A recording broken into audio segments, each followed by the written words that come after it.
Anne-Marie Da Silva, qui est avocate et gérante d'artistes. Ce que je dis souvent, c'est moi, je gère 6 mini-entreprises. Je suis la directrice générale de 6 mini-entreprises, mais je suis pas CEO. Mes créateurs, c'est eux qui ont le dernier mot sur tout. Mais moi, j'ai besoin d'un overview de la compagnie pour savoir où c'est qu'on s'en va. Quand on parle de monétisation, on parle de comment exploiter en 360 une entreprise ou une personne. C'était 5000, mais il y avait une nasty de grosse prod, là. C'était une journée de tournage. J'étais malade. Ils doivent avoir mis 100 000 en médias. Ça a généré 1,6 million de ventes. Moi, j'ai été payé 5 000. Ouais, c'est là le problème. Il y a une valeur qui vient avec la création de la pub, ça c'est une chose, mais il y a une valeur qui vient avec l'utilisation de la pub. Qu'est-ce que tu vas en faire? Du 100 000, c'est... Ouais. J'ai mal. J'adore ce conseil-là, la règle des 3 questions. Ça va-tu être le fun, ça va-tu être payant, puis ça va-tu faire avancer ma carrière? Si c'est pas le fun, puis que ça fait pas avancer ta carrière, à un moment donné, dans la collaboration, excusez-moi l'expression, mais ça va te faire chier. Ouais. À l'époque du MeToo, quand est arrivé ce qui est arrivé avec Gilbert Rozon puis Juste pour rire, je peux vous dire qu'il y avait une gang d'humoristes qui avaient le goût de sacrer leur camp, n'avaient plus le goût là, d'être représentés par Juste pour rire. Fait qu'il arrive quoi dans un cas où autant vous avez agi pas correctement, ça c'est plus normal à avoir dans un contrat. Mais il arrive quoi si le dirigeant de la marque... Nouvel épisode de On redresse ça. C'est toujours commandité par Mon Technicien. Mon Technicien, c'est une équipe de support TI 24/7, 40% moins cher que si tu avais quelqu'un temps plein. Puis je suis pas mal sûr que ta seule personne temps plein n'est pas capable de te défendre contre une ferme de hackers en Europe de l'Est qui sont rentrés par ton imprimante ou ta machine à café qui sont en train de tout voler tes données. Non, ça, c'est sûr que non. En tout cas, je veux pas te faire peur, mais appelle-les. Puis on dit Mon Technicien, mais ça pourrait être le tien. Oh! Ils l'ont même pas encore. C'est ça, c'est ton technicien, mais ça s'écrit Mon. Aujourd'hui, épisode, j'avais vraiment hâte de recevoir cette personne. Je l'avais déjà rencontrée autour d'un café, ça fait un petit bout. On a la chance d'avoir Anne-Marie Da Silva, qui est avocate et gérante d'artistes, et tu te décris comme pas une gérante ordinaire. C'est quoi une gérante ordinaire? Ben là, je veux vraiment pas diminuer le travail de mes pairs, mais en même temps, je pense que pour ne pas être ordinaire, c'est essayer de sortir un petit peu de la boîte, offrir de l'encadrement qui se fait peut-être un peu moins en marketing d'influence. De mon côté, ce que je ressens quand je parle avec des créateurs que je pourrais éventuellement représenter, c'est le fait que j'ai une petite agence. Mon objectif, ça n'a jamais été d'avoir énormément de créateurs. Puis en plus, d'amener un côté développement des affaires. Donc moi, je ne fais pas que recevoir ce qui rentre puis gérer ce qui rentre. Je vais à l'approche de différentes marques pour voir s'il y a de l'intérêt à collaborer. Puis j'élabore des stratégies, je travaille des plans de carrière. Donc, c'est un peu souvent ce que moi, je fais comme différence entre un agent puis un gérant. C'est ma vision à moi, là. C'est pas, c'est pas dans le lexique ou dans le dictionnaire, mais c'est vraiment pour ça que moi, je considère que je donne pas le strict minimum. Au contraire, j'en donne vraiment plus. Puis ça fait combien de temps que tu as parti c'est une agence? Oui, en fait, dans l'histoire, là, c'est que j'ai eu comme une année tampon où l'agence n'existait pas, mais j'étais un peu travailleur autonome, finalement. Ouais. Fait que si j'ajoute cette année-là, finalement, je suis à mon compte avec une équipe de créateurs en représentation depuis bientôt 4 ans. OK. Ouais. Puis, on en connaît plusieurs que tu représentes, là, notamment le Fit Cook. Yes. Puis Andréane Marquis, que je connais bien, une amie entrepreneur qui a eu un succès avec Women's, puis ses produits de cosmétiques. Exact. Qui d'autre qu'on peut... J'ai Forks and Forks, qui fait également des recettes de livres à son actif et des produits dérivés. Donc, on est sous une manière de procéder similaire au Fit Cook, mais on est vraiment dans des sphères complètement différentes. On ne s'adresse pas au même public. Okay. J'ai également un autre foodie qui s'appelle Guide de survie pour mono. Son prénom, Martin, qui est le conjoint, en fait, de Forks and Forks de Frédéric, mais qui présente à la fois des recettes vraiment faciles. Donc, on n'est également pas sur le même niveau d'exécution en recettes du tout. Puis, comme c'est un guide de survie pour père monoparental, il y a beaucoup aussi de vidéos, de publicités liées à des trucs familiales. Fait que sa conjointe n'est pas souvent là, si je comprends bien. Ah oui, les deux se nourrissent. Kit de survie pour Oui, non, monoparentale. c'est assez surprenant. Les deux se nourrissent dans Oui, leur c'est contenu. ça. Parce que Je Martin a comprends, vraiment ouais. un côté humoristique, en fait. OK. Fait que je pense qu'une de ses muses préférées, c'est Frédéric de Folks and Forks, mais notamment pour rire d'elle. OK. Fait que ça fait du bon contenu, en fait, parce que les gens vont suivre aussi Guide de survie, non pas pour juste la famille, mais pour le fait qu'il y a une petite tendance à rire de sa conjointe. On a parlé d'Andréane. Je viens tout juste de signer une nouvelle créatrice de contenu qui est vraiment comme dans l'air du temps en ce moment, Samantha Leclerc. OK. Notre bombasse bombée du Québec, comme elle s'appelle Bombasse elle-même. bombée. Bombasse bombée. C'est fort. Donc, Sam, en fait, qui est vraiment dans l'honnêteté, la transparence, vraiment frontale sur les réseaux sociaux. Beaucoup, beaucoup d'humour. Beaucoup décomplexé. Fait qu'on est vraiment dans cet univers-là. Puis finalement, j'ai Charlotte Bouvier, qui est une jeune mère dans un contenu léché, beige, un super de beau contenu, qui, elle, fait du contenu pour comme une femme de mi-trentaine, maman. Donc, on est vraiment dans son quotidien, là, quelque chose d'un petit peu plus classique. Donc, toi, t'aides ces gens-là à vivre de leur contenu. Absolument. OK. Ouais. C'est ça, moi je l'avais rencontré. En fait, j'avais rencontré le Oui. Fit Cook dans un événement gala, influence, création. Puis là, j'y parlais, puis c'était quand même dans les débuts de FDB. Puis là, je me posais des questions parce que j'avais un agent pour des conférences. Il y en avait d'autres qui venaient, qui étaient intéressés.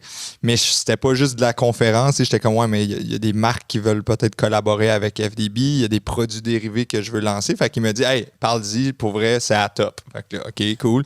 On se lance. Non, mais puis tu m'as répondu super vite. On allait prendre un café puis on posait des questions. Mais depuis, la création de contenu est vraiment partie prenante de notre stratégie d'affaires, que ce soit pour Poche et Fils dans ce qu'on fait pour d'autres marques, des t-shirts qui font du bruit, on présente des business puis on leur fait des vidéos. FDB, on a parti le podcast On redresse ça. On a parti un podcast qui s'appelle Investi, que c'est Derek qui anime avec son co-host sur la bourse. Oui. Puis on veut faire un paquet d'autres trucs. Fait que pour nous, c'est comme un peu un nouveau monde, là, tout ça. Puis, tu sais, je fais un long. Non, c'était bon. Je sais pas comment on appelle ça. Belle là, mais histoire. une belle histoire pour dire dire ça, pourquoi. Mais c'est ça, on a besoin d'un coup de main à savoir.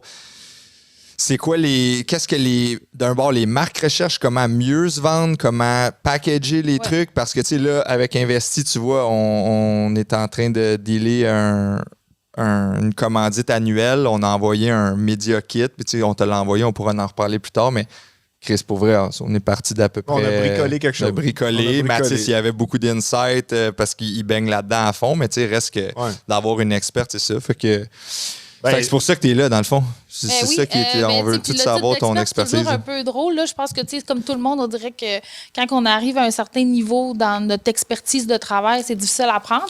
Mais, tu sais, je pense qu'après, ça va faire quand même 8 ans là, que je fais de la représentation d'artistes. Parce qu'avant, l'affaire aussi, tu sais, dans le pas une gérante ordinaire, j'ai le goût de rajouter aussi que moi, avant de faire de la gérance en création de contenu, marketing d'influence, j'ai été gérante pendant 3 ans et demi d'humoriste chez Comédia, qui est désormais le nouveau Juste pour rire. Puis ce qui est le fun avec les humoristes, puis ce qu'il devient avec les créateurs de contenu aussi, c'est que les humoristes touchent à tout. Ils font de la scène, certes, qui est comme le premier, un peu comme les créateurs de contenu, on va se dire, ben ils font de la création de contenu. Mais après ça, tout est à créer. On peut faire tout. J'ai fait des livres avec des créateurs de contenu. J'ai fait des potes. En fait, à l'époque, moi, je représentais Marilyn Gendron, qui maintenant, comment que ça s'appelle? On saillit. Tout le monde saillit. Merci, avec Samuel. Mais tu sais, moi, je me rappelle de Marilyn qui réfléchissait avec Samuel à cette idée-là, tu sais, de podcast. Fait que on a accompagné des artistes. J'avais Olivier Martineau que je représentais à l'époque, qui est encore one man sur des shows de radio dans les shows matinales, en fait, à travers le Québec. Fait que tu sais, ça pour dire que quand je suis arrivée en création de contenu, j'avais aussi un regard qui avait déjà touché à tout ce qu'on peut faire. Quand on parle de monétisation, on parle de comment exploiter en 360 une entreprise ou une personne. Mais c'est ça, c'est de voir c'est quoi toutes les avenues possibles. Des fois, trouves-tu que c'est trop? T'sais, mettons, tu as 5-6 petits revenue streams au lieu d'un seul gros. Tu as des produits dérivés, tu as un podcast, tu as ci, tu as ça. C'est quoi ton approche par rapport à ça? Je pense pas que ce soit trop. Je pense qu'il faut que ça soit fait intelligemment. J'ai commencé à enseigner au collège de Limoilou, en fait, une formation en ligne qui s'appelle, je pense, Comment devenir influenceur. Puis j'enseignais justement avant hier, là. Puis justement, c'était un peu ça le sujet du cours, c'était de dire, mais vous pouvez accepter toutes les collaborations du monde, mais est-ce que vous êtes capable de le justifier? Tu sais, ça fait pas de sens parce que là, on essaie juste de s'ajouter une branche à notre arbre, puis que tu sais, ça n'a aucun sens, c'est pas logique, c'est pas organique. Là, oui, je pense que ça devient lourd, puis ça va être lourd, ça sera pas agréable pour personne. Tu sais, j'enseignais justement, moi, on m'a rapidement donné comme conseil, puis j'adore ce conseil-là, puis peut-être vous l'avez déjà entendu, c'est tellement facile, la règle des 3 questions. Ça va-tu être le fun, ça va-tu être payant, puis ça va-tu faire avancer ma carrière? Moi, on m'a donné ça quand j'étais avocate. Faut que tu dis oui aux 3? Si tu dis non à 2 de ces questions-là, c'est mort. T'es mieux de tirer à la plug. Parce que de tôt ou tard, même si, tu sais, souvent, l'appât du gain, c'est vraiment comme ce qui va t'amener à probablement oublier les red flags.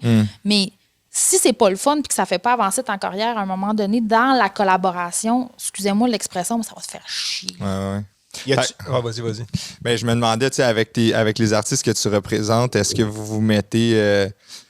tu sais, parce que toi, évidemment, tu tires... ton revenu, il est du revenu qu'eux, ils génèrent.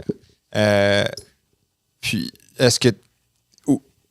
Comment tu navigues entre pousser pour que, Chris, ben, plus qu'eux ils en font, plus que toi, t'en as dans tes poches, mais tu veux pas les brûler, mais à un moment donné, tu veux pas non plus que... Tu sais, s'ils font affaire à toi, c'est parce que c'est un skill différent. Souvent, moi, si je pense à moi, j'ai bien plus de misère à me vendre que Derek pourrait me vendre. Tu sais. Moi, je te vends pas cher. Il me vend pas cher, il me vend facilement. Facile. Non, mais tu sais, l'artiste, en tout cas... J'avais la même question que toi, mais posée différemment, peut-être mieux. Ouais, sûrement mieux.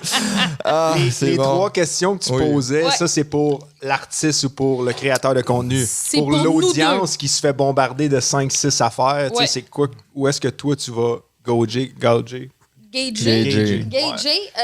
En fait... C'était pas mieux, finalement. C'était bien mieux, sa question. Écoutez, Rewind the tape. C'est une excellente question. Mais non, mais essentiellement, tu sais, moi, je travaille sur du long terme avec mes créateurs de contenu. C'est ça ma vision. Puis c'est aussi pour ça que j'ai choisi de ne pas en avoir 15, 20. De toute manière, c'est pas juste un nombre. Puis je juge pas ça, mais c'est ma manière de travailler à moi. Mais pour travailler sur le long terme, on ne peut pas devenir un panneau publicitaire ambulant. Là. Il faut qu'il y ait du contenu organique. Il faut que ce soit logique. Fait que oui, les 3 questions que je me pose et qu'on se pose parce qu'on est une équipe. Donc, tu sais, moi, si j'en viens à la conclusion qu'il y a de ces réponses-là qui seraient soit oui ou non, puis que le créateur de contenu que je représente a une vision différente, ben, on a une conversation. Mais le contenu organique, moi, je le gère pas. C'est vraiment mes créateurs de contenu, mais j'ai vraiment la chance d'avoir des gens qui ont cette conscience-là de ne pas bombarder non-stop. Des fois, moi, c'est vrai que j'avoue que je peux avoir un pas de recul qui est peut-être un peu moins sensible envers les abonnés. Mais je me fie beaucoup. Moi, je consomme énormément les réseaux sociaux. J'ai pas le choix. Je suis sur TikTok. Je passe des heures sur TikTok par jour. Combien, mettons, ton temps d'écran? J'ai-tu mon cellulaire? Je le sais pas, mais il y a des journées, c'est pas chic, là. 8 heures? 10 heures? Non, peut-être pas 10, mais tu sais, en soirée, si j'ai une soirée relax où j'ai rien, moi, j'ai pas d'enfant, fait que les réseaux sociaux, ça peut scroller, là. Mais en même temps, c'est une source, moi, d'alimentation. Je vois les modes, je vois les tendances, je vois les musiques. Je vais voir également des collaborations. Tu sais, je m'inspire de ce que je vois. Ah, bien, telle créatrice de contenu a collaboré avec cette marque-là. Ça veut dire qu'ils ont du budget. Je pourrais l'approcher pour une des miennes ou un des miens. Fait que, tu sais, c'est une manière, moi, de me... Fait que là, quand tu vois ça, mettons, cette marque-là fait affaire avec FDB. Moi, ça pourrait fitter avec le Fit Cook. Je dis n'importe quoi. Ouais. Tes appels. 100%. Fait que oui, c'est ça. Fait que tu démarches. Puis que là, quand tu démarches, mettons, le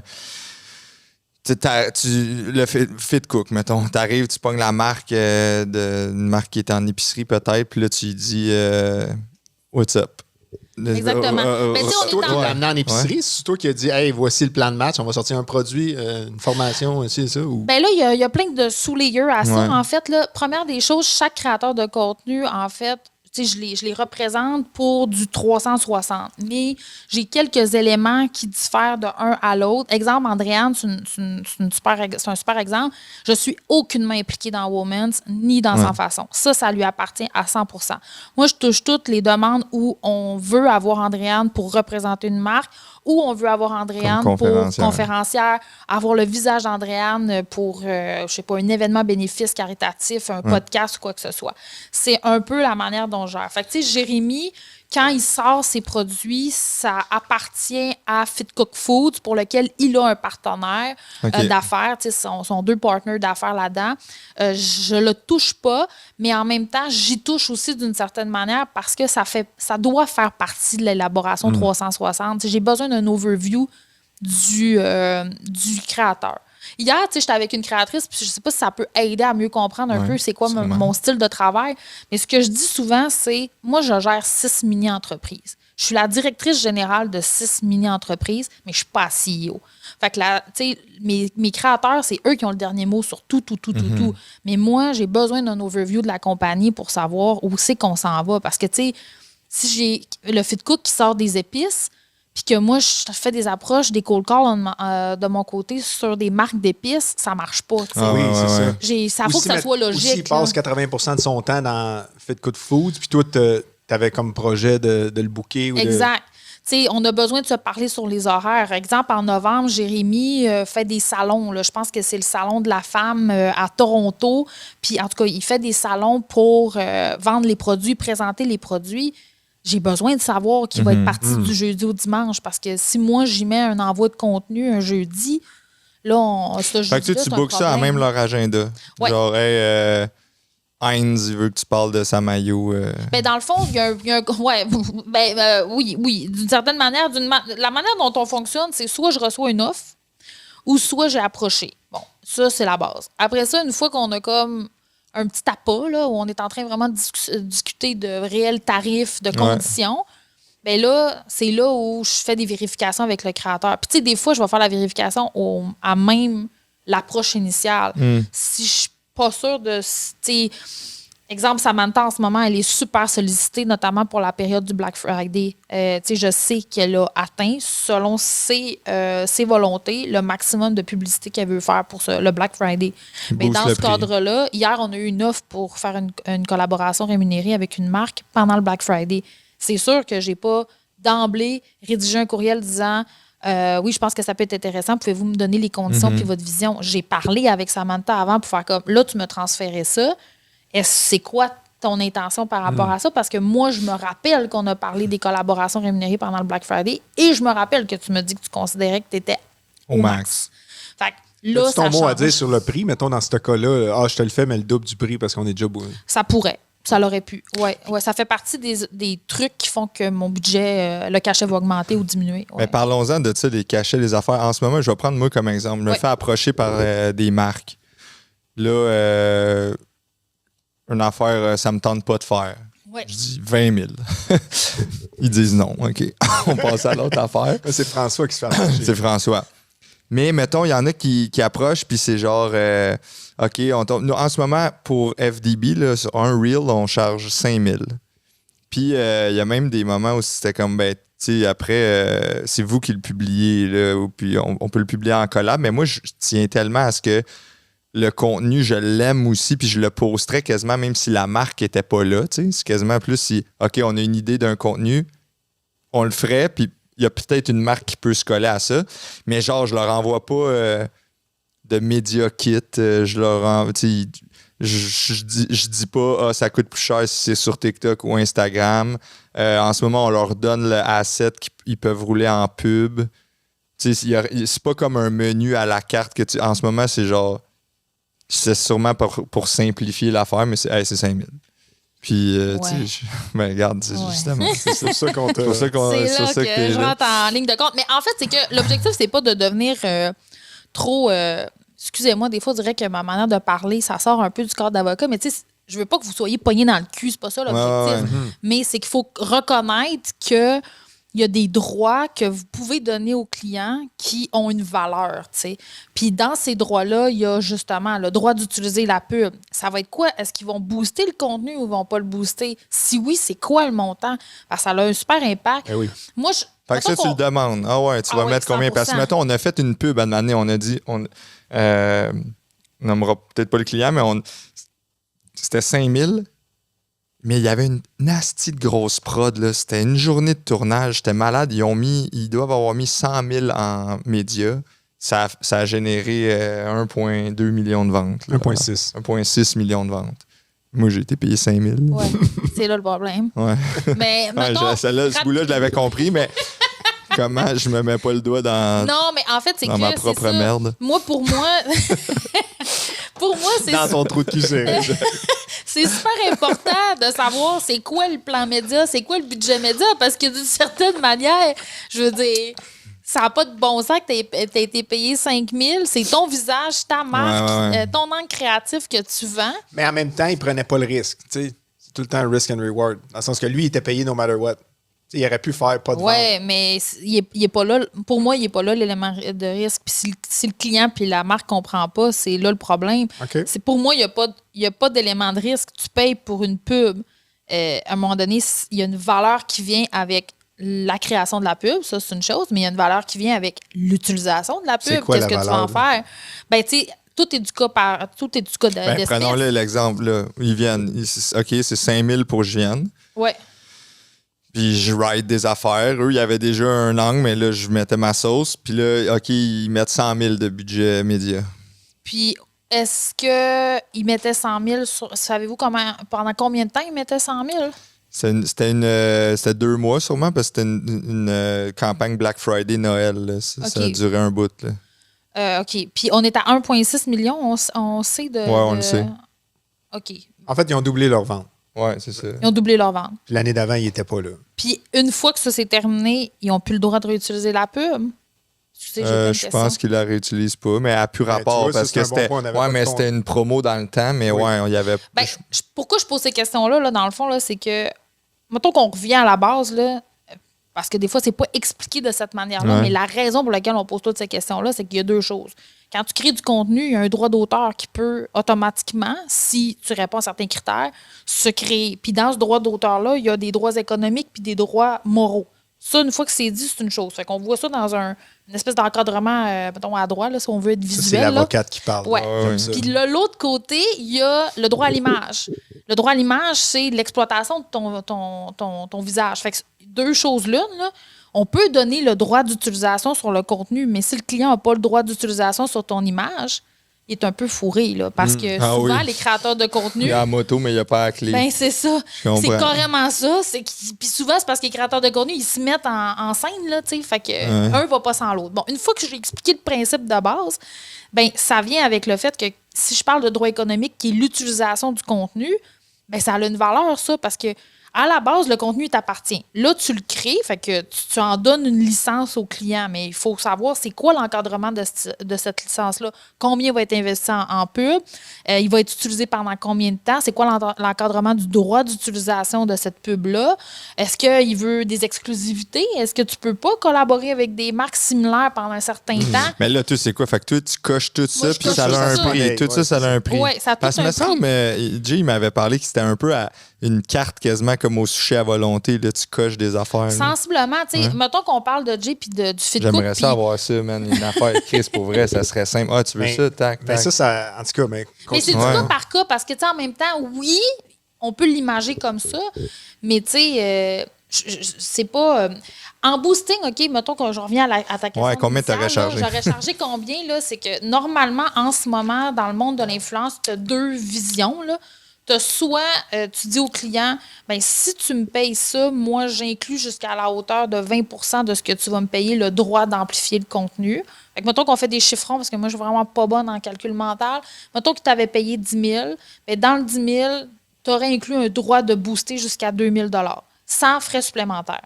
Ça, c'est, pour moi, quand les budgets boosting sont pas énormes, OK? Fait que quand on est dans un budget... parce que là, ils ont mis 100 000. 100 000, là, la vision... Puis, by the way, ça, c'est ma vision personnelle, mais je sais qu'il y a peut-être des collègues à moi, en fait, gérants, qui vont pas être d'accord avec ce que je dis. Pas grave, ils sont pas là. Mais sinon, pour moi, quand les budgets commencent à être largement élevés, là, moi, je te parle d'un 5 000, 6 000, 7 000 en haut, là. Fait que largement élevé, c'est quand même rapide, là. C'est 20 % de ce que tu as l'intention d'investir. Donc, du 100 000, c'est 20 % Ouais. J'ai mal.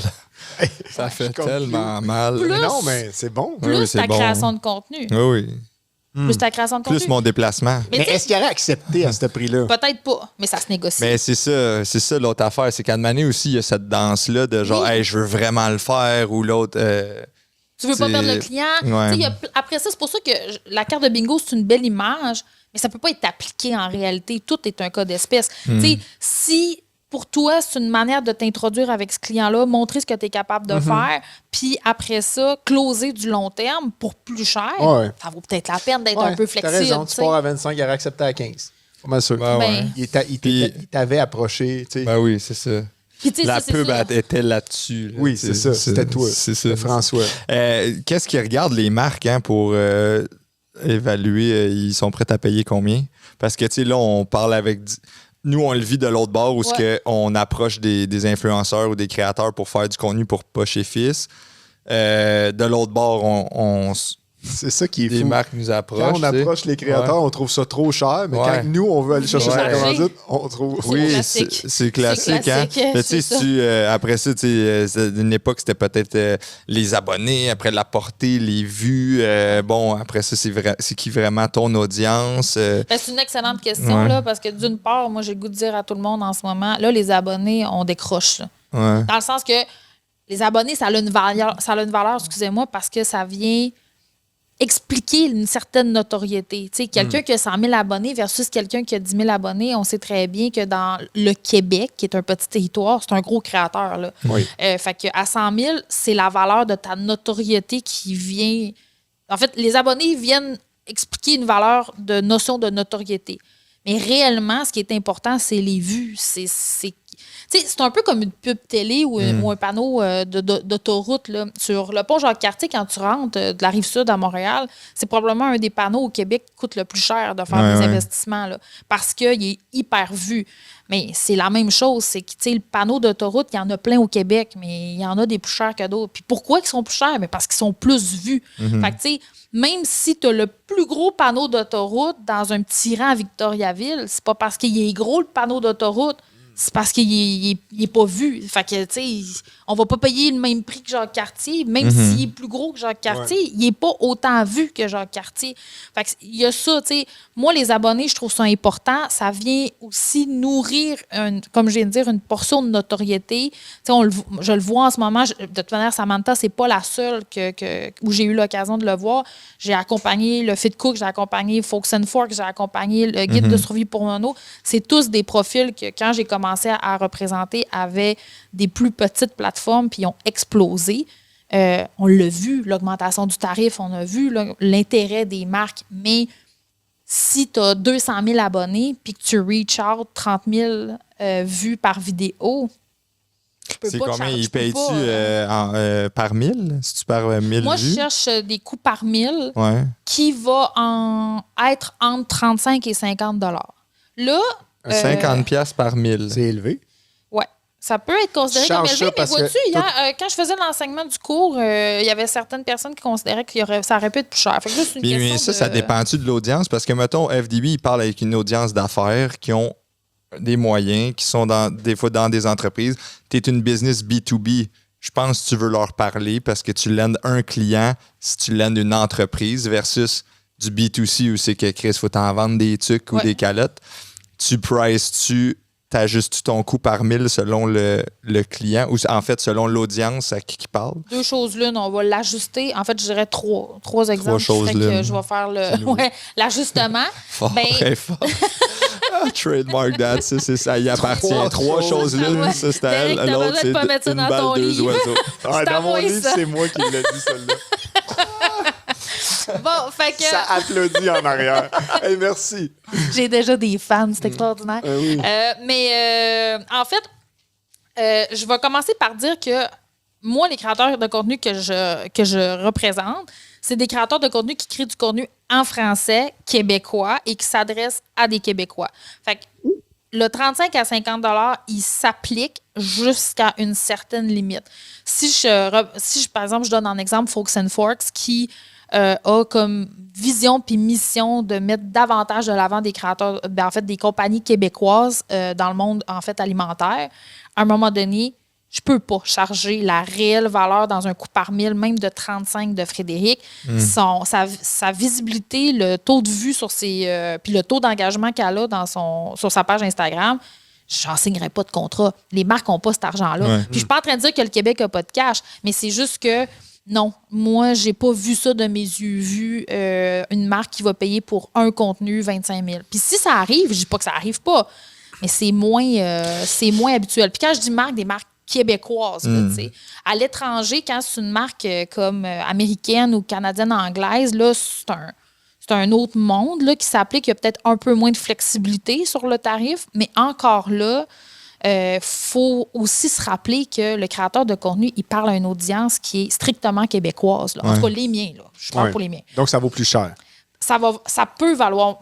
C'est pas que ça vaut plus cher ou moins cher, c'est juste qu'il faut que j'adapte le tarif au territoire, au client avec qui je parle, parce que j'en signerai pas. Puis, tu sais, Frédéric, par exemple, je pense qu'on peut dire qu'elle vit bien sa vie des réseaux sociaux, mais on réussit à signer des contrats, non pas juste parce qu'elle fait du support de contenu, mais parce qu'il faut s'adapter au client. C'est quoi bien vivre? Et là, ben ça, je pense que c'est propre à chacun. Il y en a qui vivent très bien. T'arrêtes quand tu veux. 60, 70. Non, mais 100, pas juste pour les miens, ça a sorti dans les médias. 250 000. Elle vit vraiment bien. C'est fou. Frédéric, hit me up. Pas juste Fred. Non, mais tu t'en connais qui font dans leur poche à eux, en enlevant ta ma cote, commission, qui font plus que 150 000. des centaines de mille. Des centaines. Oui. C'est quoi ta commission? Moi, je prends 25 % de tout ce que tu amènes? de tout. Peu importe le produit, parce que, tu sais, des fois, mettons, là, on sort de l'urine. Puis, c'est très faible marge. Tu prendrais 25 % là-dessus ou on code des deals un peu, ça dépend de la patente? Techniquement, c'est 25. 25, OK. Je veux dire, comme n'importe qui, moi aussi, je peux discuter avec les gens. Mais tu sais, la raison pour laquelle... Tu prendrais 25 % si, mettons, on était dans toutes les épiceries au Québec? Ben, c'est parce que probablement que je vais travailler sur le plan stratégique de ça. Okay. C'est moi qui vais dealer, négocier ton deal avec le client. Sobeys? Avec Sobeys. Fait que oui. Okay. Oui, ça se peut. Ça se peut, oui. Mais tout est un cas d'espèce, là. Je veux dire, c'est pas complètement fermé, mais... Tout est un cas d'espèce. On t'envole, c'est là aussi. Ouais. Je pense que ça fait 3 fois que je le dis en plus. Mais dans les 3 choses là, on était-tu rendu à 3? Non, on en a rien que fait un. Ouais. OK. Hey, j'ai fait des procès dans la vie. Hein. Je suis le témoignage. Mais... non, c'est bon. Non, c'est ça. Il y a ce premier point-là. Après ça, vois-tu, j'ai perdu le fil. Je suis là à prétendre je te laisse penser à ça. C'était quand on priçait. Tu priçais pour le client. Mais OK, c'est bon. Ça veut dire, mettons, tu fais 100 000 vues, 50 $. Ça fait 100 fois 50, 5 000 $. Puis est-ce que les vues, c'est tout ensemble? Tu sais, mettons, tu repostes en story, tu es capable de montrer qu'il y a eu 10 000 personnes qui l'ont vu, ta story. La vidéo, là, tu l'as mis sur TikTok aussi. Tout est temps. Ben moi, je fais des moyennes. Là, okay. Je le mets à jour aux 3 mois. Je mets à jour les tarifs de mes créateurs de contenu puis les 4 médias aux 3 mois. Oui, parce qu'ils peuvent pas payer après que le contenu il peut flopper. Là. Qu'est-ce qui arrive dans ce temps-là? Ils ont-tu des garanties? Non. T'as pris une shot au... Oui, ben en fait, c'est que... Puis là, j'ai l'air froide là, quand je suis dans le phénomène, mais c'est que, je veux dire, rares sont les fois où les contenus ont floppé. Souvent aussi, les marques... Malheureusement, là, on est rendu un peu comme dans l'ère de Meta, Facebook, où quand il y a eu un moment donné où ça poussait naturellement l'algorithme, puis là, est arrivée la possibilité de mettre de l'argent, de la pub, puis là, ben, quand tu mettais pas d'argent, c'était mort dans l'œuf. C'est un peu rendu ça sur Instagram. Fait que souvent, les marques vont mettre un petit montant d'argent. Des fois, c'est même pas à négocier. Il n'y a pas de problème. Quelques centaines de dollars, c'est pas la fin du monde. Mais s'il y a un flop, ce que j'ai le goût de dire, c'est plate, mais quand il y en a un, souvent, puis là, je veux pas déresponsabiliser les créateurs de contenu, mais c'est souvent parce que ce qui a été demandé à mettre dans le contenu, c'est tellement publicitaire. Dis que ça déborde de saveur. Ça déborde de saveur. Ça déborde de saveur. Dis que c'est bon. Ben, c'est ça. Dis, gars, je goûte juste que même les pickles. Exact. Non, mais toutes mettre les lignes d'action. C'est une vraie pub. C'est une vraie pub. Oui. Non, mais c'est ça. C'est écœurant. C'est une de mes vidéos préférées. Relax, là, ça déborde de saveur. Quand c'est trop, il faudrait que tu dises ça mot à mot, qu'il n'y a pas de flexibilité, qu'il faut tellement en dire des lignes de communication, marketing. Faut quand même pas oublier que ce qui marche en marketing d'influence, c'est avoir l'impression de parler avec son meilleur ami ou sa meilleure amie. Oui. Fait que si c'est trop pub, puis si le client est trop stiff, là, c'est là que ça perd de sa couleur un peu. Là. Fait que c'est sûr que ça peut avoir des impacts sur la visibilité du contenu. Puis comment tu rédiges le contrat dans ce temps-là? Parce que si ton pricing est basé sur des vues, ça te lie pas un peu à OK, mais moi j'ai payé pour des vues. Non. Okay. Ben non, c'est comme la télé.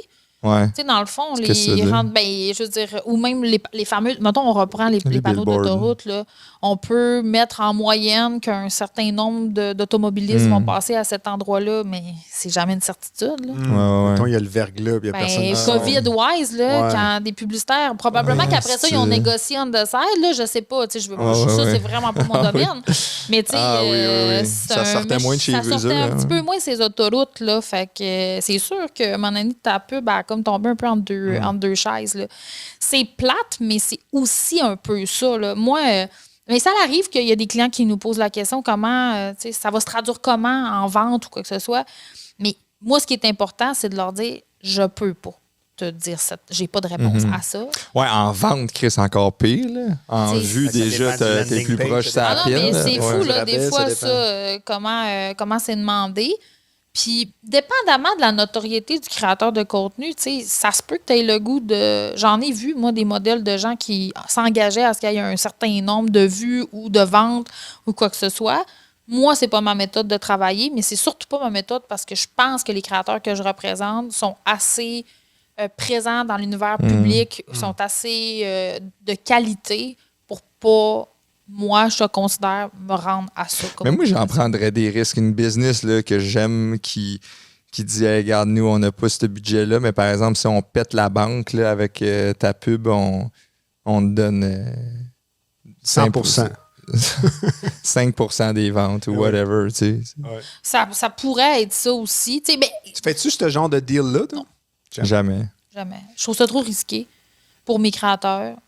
C'est qu'à un certain moment donné, c'est de voir, tu sais, c'est-tu quelque chose qui... Tu sais, parce que ça se peut, c'est jamais arrivé, mais pourquoi ça arriverait pas, je sais pas. Mais en même temps, ça pourrait arriver si la marque intéresse vraiment beaucoup un de mes créateurs puis qu'on peut voir un travail sur le long terme. C'est pas... Moi, je suis pas complètement fermée, mais mettons... Moi, je suis pas une grande fan de tout ce qui est lien d'affiliation. Fait que, tout ce qui va toucher à du lien d'affiliation... Ah ouais, pas un code promo, pas ça. Ah, moi, là, ça... C'est aussi là, le tracking, là. Ouais. Ben, c'est le tracking, c'est l'obligation du créateur de contenu de faire une multitude de contenus qui réellement, si on le chargeait à la pièce, coûterait vraiment plus cher que ce qu'il va avoir en retour de pourcentage sur les ventes. Oui, c'est ça. Fait à moins, le gros bémol, c'est à moins que, tu consommes le produit naturellement de toute manière. Là. Exemple, les fameuses boîtes de nourriture, là, c'est classique. Là. Si d'emblée, naturellement, tu en manges déjà... Puis que t'en commandes, là, ça te coûte de l'argent tous les jours, mais t'es le meilleur ambassadeur pour en parler dans le fond. Puis naturellement, ça va être facile pour toi, un soir de semaine, de juste faire un story puis partager ton code promo parce que tu le fais. Et là où c'est lourd pour moi dans le processus, mais pour moi, puis dans le but de protéger mes créateurs, c'est quand c'est pas à ce point-là naturel. Tu sais, genre une balayeuse, tu sors pas ta balayeuse à tous les jours, là, c'est pas si facile que moi, ça. Quand même souvent. Souvent? Aux 2 jours. Hein. 2-3 jours, moi, quand même aussi. Là, pas par choix, je te dirais. Mais... Quelqu'un qui... là, j'envoie une autre question. Quelqu'un qui... Une marque qui arrive puis qui veut un de tes créateurs, créatrices, spokesperson sur l'année, je veux un deal d'exclusivité. Ben, non, mais même pas d'exclusivité, mais oui, dans leur industrie, mettons, c'est des chars. Je le veux pour ma marque de chars. Avec tant de contenu. Comment tu arrives à pricer ça? Parce que là, c'est pas juste un nombre de contenus qu'ils ont à produire, c'est que, un, ça te ferme les autres trucs de char. 2, ça bloque ton calendrier. Ça t'est arrivé, deux, trois fois, je pense. Ouais, ben en tout cas, une bonne fois où c'est qu'ils voulaient comme du contenu à l'année. Puis même si t'es pas barré des autres industries, t'es barré en temps parce qu'il va falloir que tu en fasses, puis ta plateforme va être juste des pubs de cette marque-là. Comment t'approcherais ça ou comment tu pricerais ça? Ou... Ben, j'en ai plein des collaborations annuelles avec mes créateurs de contenu. Oui, mais comment on le fait, c'est qu'on s'assure... C'est comme porte-parole ou c'est juste d'une certaine manière, Frédéric, ça fait quand même 4 ans qu'elle est ambassadrice de Touristes Chaudière-Appalaches. Okay. C'est souvent un contenu qui va être canné dans l'estival, mais il va en avoir plus dans la période estivale parce que là, il y a plein de contenus. Cette année, on sort un peu du cadre avec lequel on avait travaillé les 3 premières années, puis elle crée du contenu automne, puis elle va créer du contenu hiver, Spoiled Alert. Mais sinon, tu sais, j'en ai là, du contenu annuel avec des créateurs. Moi, personnellement, pour que ça demeure organique puis les gens ne soient pas écœurés, c'est ça. C'est qu'il ne faut pas en parler à tous les semaines. Pour moi, ça, c'est le strict minimum. Là. Quand ça arrive, là, des clients qui sont full crinqués, puis on voudrait avoir telle personne comme ambassadeur, on avait pensé à faire 3 stories par semaine, un reel aux 2 semaines. Pendant 1 an, on a... C'est ça. C'est que, autant que je représente mes créateurs de contenu, là, dans la représentation de mes créateurs de contenu, j'ai pas le choix aussi d'orienter un peu le client des fois qui... a peut-être eu une bonne idée sur la table, mais qu'en réalité, ce ne l'est pas.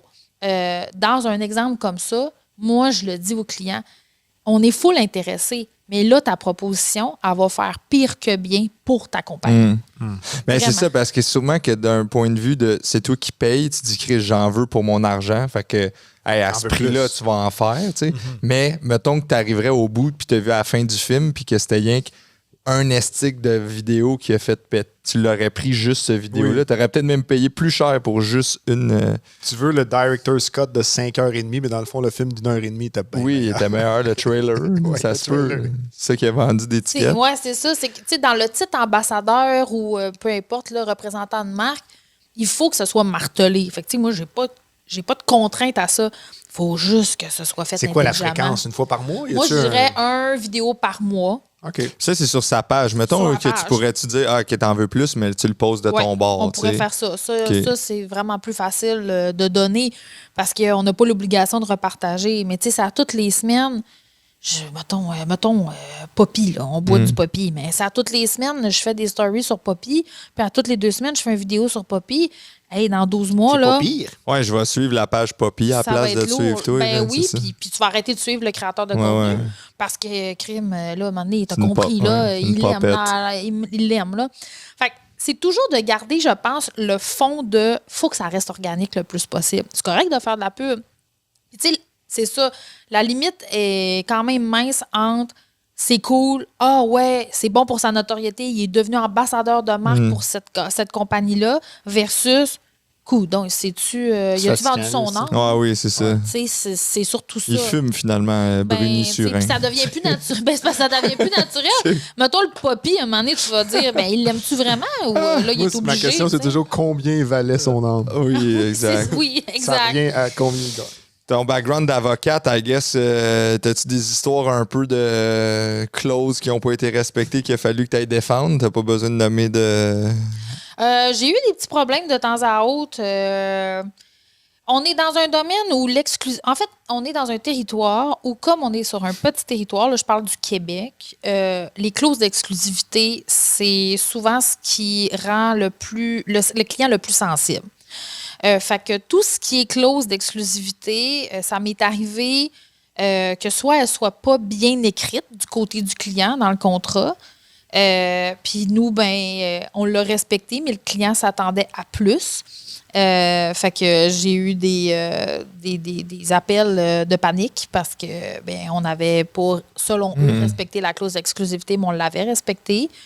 Ça m'est même déjà arrivé qu'on ait une collaboration avec un produit québécois pendant une période estivale qui avait une exclusivité, par exemple, d'1 mois. Fait qu'on a tout suivi notre contrat. Là, il n'y avait aucun doute.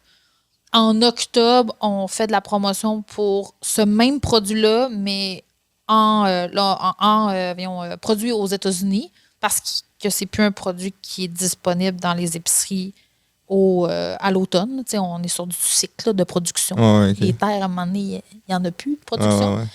Puis l'année d'après, qu'on a voulu collaborer avec la marque québécoise, ils avaient été grandement froissés qu'on fait la promotion d'une autre marque, même si on était dans le respect de nos contrats là, à 100%. Puis encore à ce jour, j'ai jamais été capable de recloser ce client-là pour mon créateur de contenu. Fait que je te dirais que ça, c'est qu'en tant qu'avocat, j'ai goût de dire, tu sais, moi, j'aime quand le contrat est le plus clair possible. Souvent, tu sais, je fais le chemin même qui ne m'appartient pas. Tu sais, exemple, la fameuse clause de droit à l'image, c'est très manquant dans les modèles de contrat des agences actuelles. Ça m'arrive de prendre le temps de l'expliquer aux agences qui ont engagé des avocats. Oui, c'est ça, parce que là, des fois, il y a le fit cook, toi, qui parle à une agence, qui a parlé à des avocats qui représentent une business.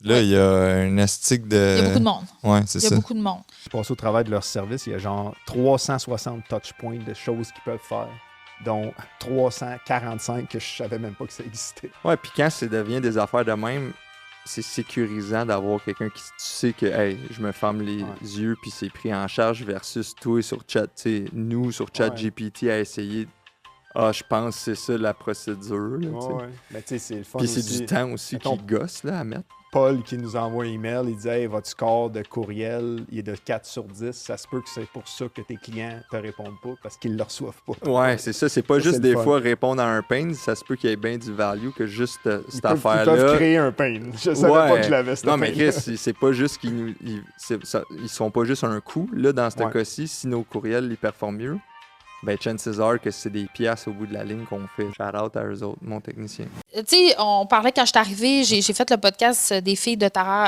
comme il y a de ça quelques semaines.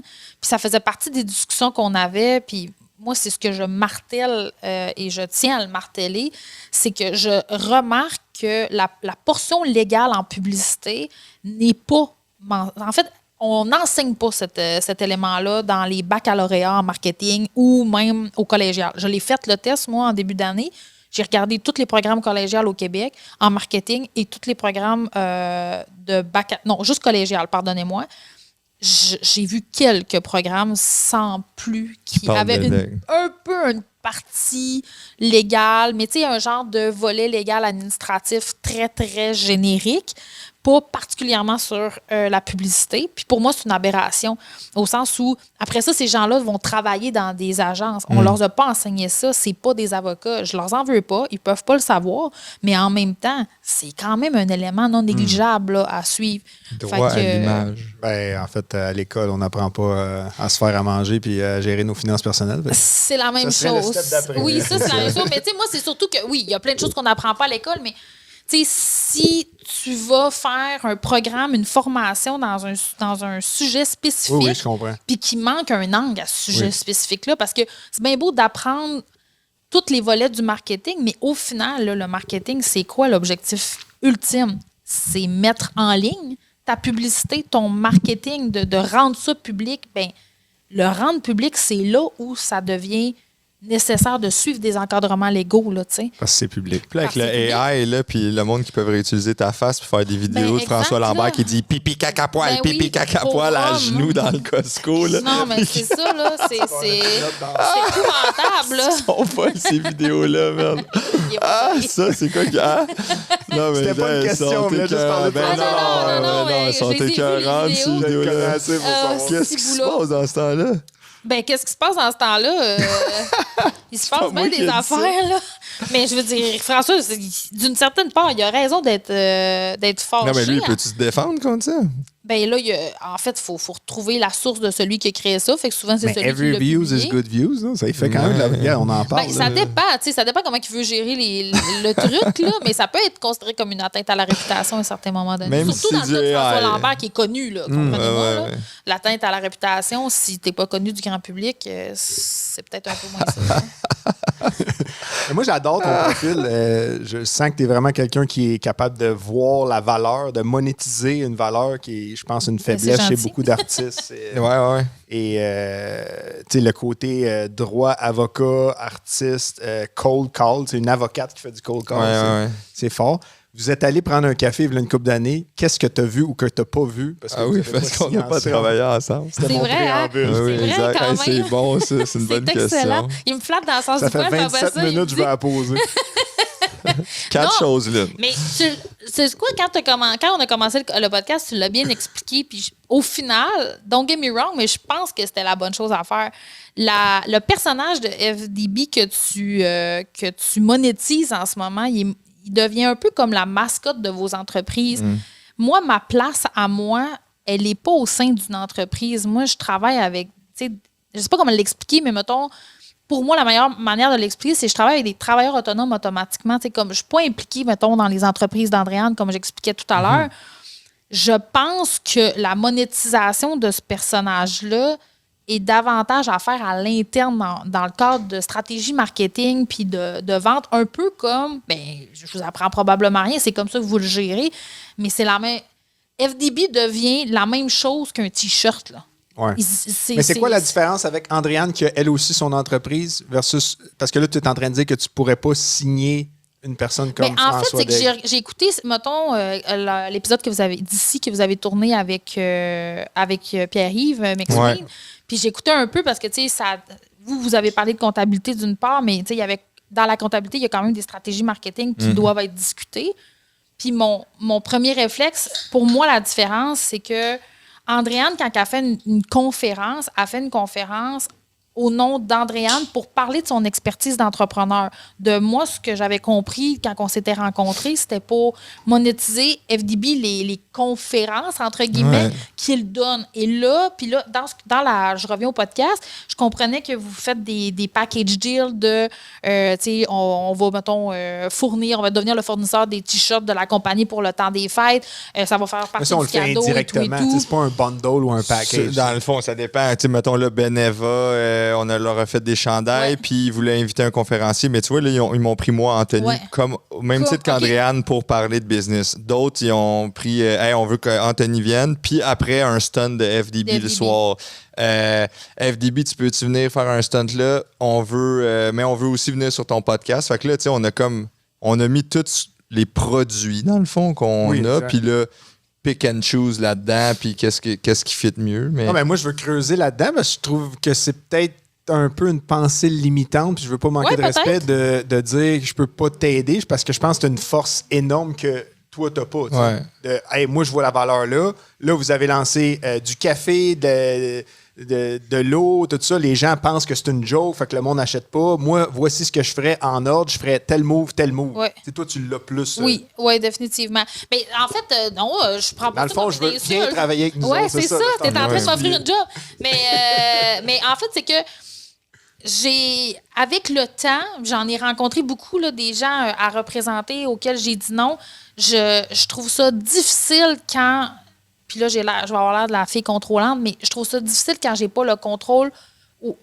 Contrôle, c'est peut-être pas... Oui, c'est ça, c'est pas le bon terme. Quand je suis pas impliquée dans toutes les sphères de la personne. Je comprends. Pour la raison que j'expliquais tantôt, le fameux Overview 360. Il y a des exceptions. Puis mettons, exemple, avec Andréane, je suis vraiment capable de tracer. Pour moi, la ligne, elle est vraiment, vraiment claire.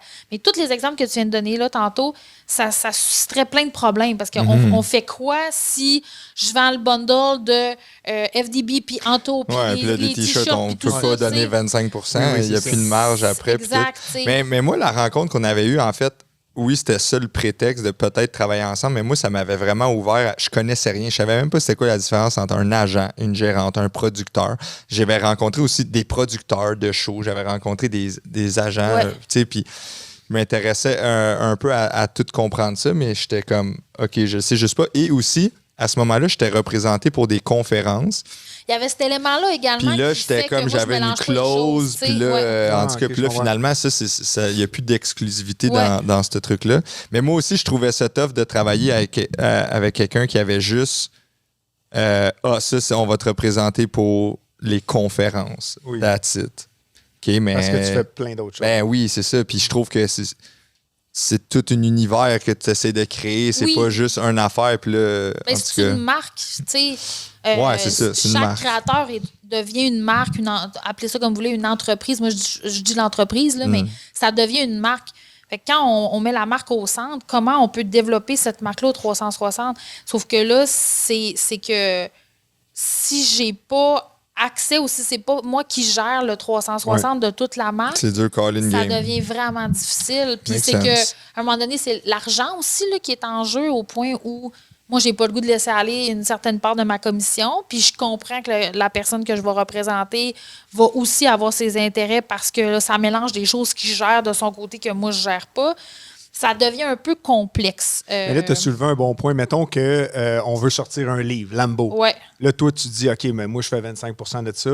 Je pense que c'est pas une bonne idée de sortir un livre. Est-ce que tu as ton mot à dire sur, hey, François, as-tu pensé à autre chose que ça ou je te propose autre chose ou c'est pour le décourager, mettons, que tu penses que tu dis, ça, c'est une perte de temps ou. Hey, non, moi, je passe pas par quatre chemins. Hein. Je suis assez direct. Fait que si je considère que c'est pas une bonne idée, je vais te le dire. Des fois, j'espère avoir des gants blancs, mais je suis pas reconnue pour être la personne la plus douce, malheureusement. Donc, je suis là à essayer de mettre fait que ça, tu le dis à tes créateurs. Ça, je pense que c'est pas bon. Oui. OK. Si je considère que c'est pas bon. Mais tu sais, au final, c'est pas moi qui prends la décision finale. Fait que si tu veux aller de l'avant, parfait, on va essayer de le faire le mieux possible. C'est un peu ma vision de la chose. Mais moi, essayer de t'accompagner, t'amener à voir d'autres choses. Mais honnêtement, je suis chanceuse. Ça m'est jamais vraiment arrivé de trouver que... Ben, OK, mettons le meilleur exemple. Là, je sais pas, du temps que je représentais des humoristes, du temps où je représente encore des créateurs de contenu, les podcasts. Tout le monde veut se partir un podcast. Mais moi, il y a une partie de moi qui est comme, si tu veux te partir un podcast, moi, j'ai pas de problème. On va partir la machine, go.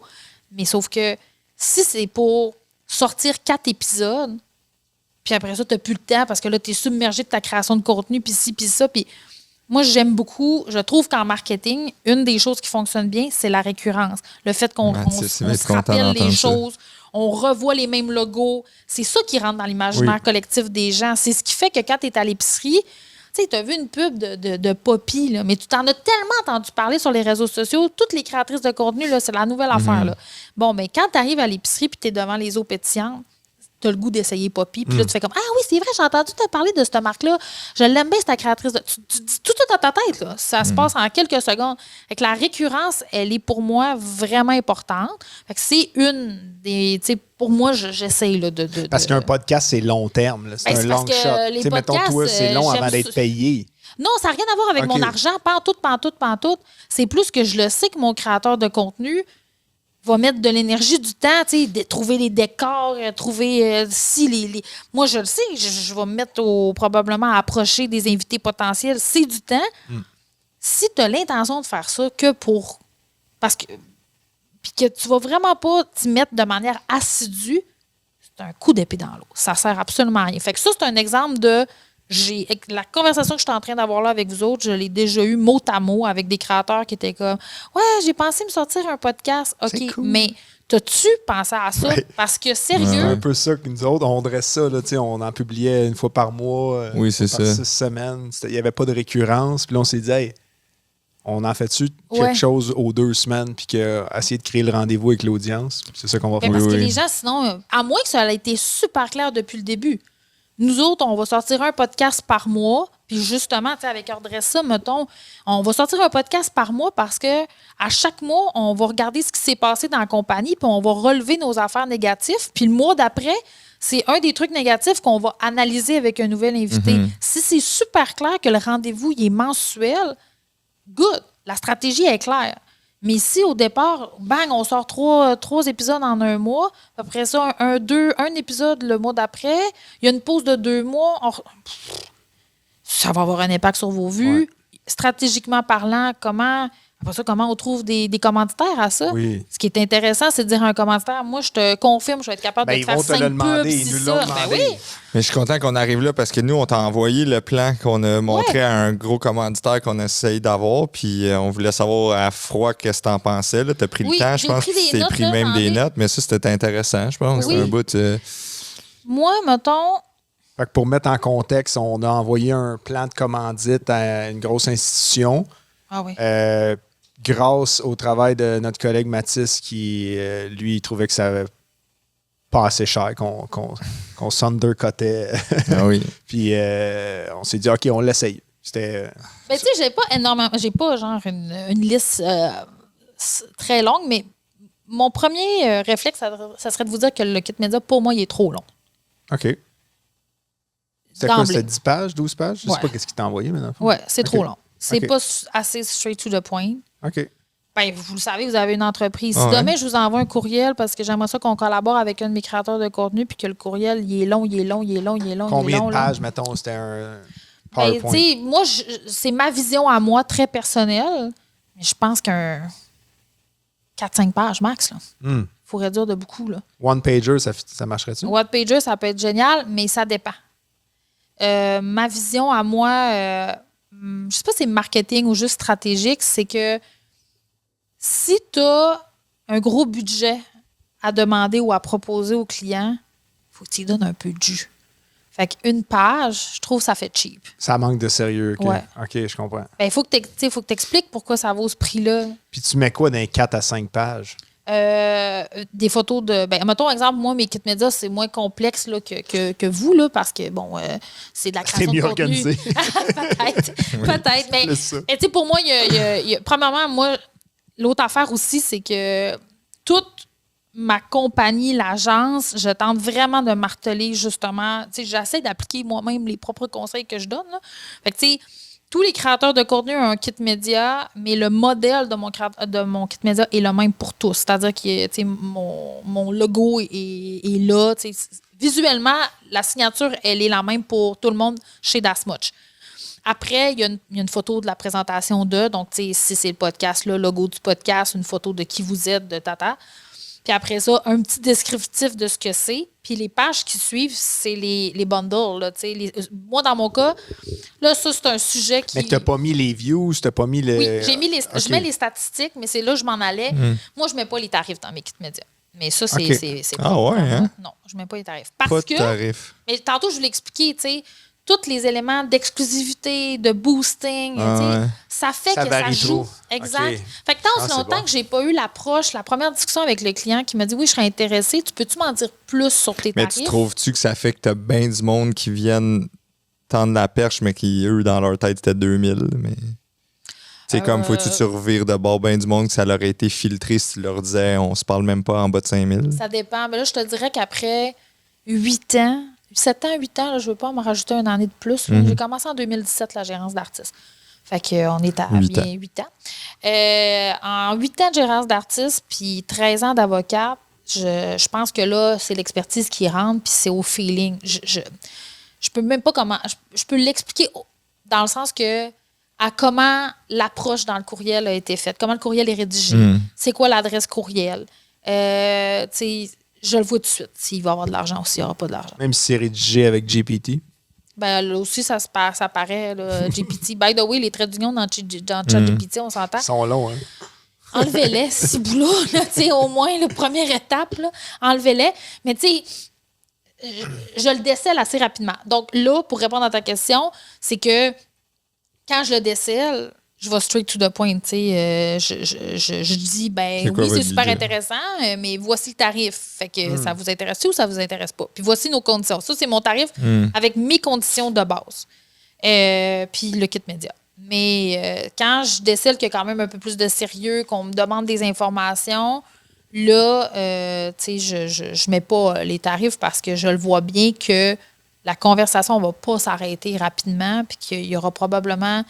Il va falloir que j'attende des réponses pour en donner plus. Fait que pour revenir à nous autres, ce qui était mauvais. Trop long. Trop long. Fait que trop long. On va vous dire, ben honnêtement, les prix, c'est à vous de voir, honnêtement, là, sincèrement. J'ai écrit pourquoi indiquer à qui chaque forfait s'adresse. On avait l'institutionnel, l'autre. Ah oui, hein? Moi, personnellement, je trouve que c'est de ne pas considérer des clients qui voudraient peut-être l'institutionnel, que vous avez peut-être sous-estimé en termes de budget. Probablement. Il y avait aussi le fait qu'on voulait les nommer, les packages. Ouais. Fait que, un peu comme sur un site web tech où est-ce que tu t'abonnes. Là. Ouais, on a nommé les packages. Mais tu vois, l'institutionnel... Mais dans ce cas-là, c'est peut-être les termes. Oui, mais je suis d'accord avec toi, mais l'institutionnel, ça a été comme l'hameçon qui a dit « OK, ça, c'est pour nous. » Puis ils nous ont contactés. « Hey, nous, on est ça. » Ce que tu as écrit, que je ne dirais pas. Oui. on veut ça. OK.